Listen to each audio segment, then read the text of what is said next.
मैंने कुछ गौर व फिक्र के बाद ये मुनासिब समझा कि इस सिलसिले में कुछ उन पहलुओं की तरफ तवज्जो दिलाऊं जिनकी तरफ आम तौर पर शुरू के जज्बाती माहौल में शायद तवज्जो कम गई है और कम दिलाई गई है।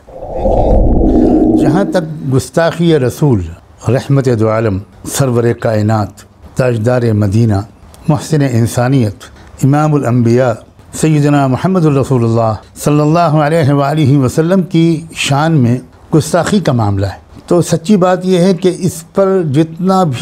जितनी अजियत किसी मुसलमान को पहुँचे कम है। देखिए, मुसलमान बेशक जुल्म व सितम का शिकार हैं, but Islam is at the मार्च।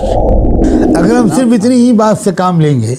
ये इतने ही कहेंगे कि मुसलमानों सब्र करो, तो अरबी ज़बान में सब्र का जो मफ़हूम है वो आप तक कन्वे नहीं होगा और आपको बजा तौर पर या आप में से कुछ को बजा तौर पर शिकायत होगी कि ये उलमा हमें बुज़दिल बना रहे हैं, बस मार खाते रहो, कुछ न मत करो। ये सब्र का मतलब नहीं है कि कुछ मत करो।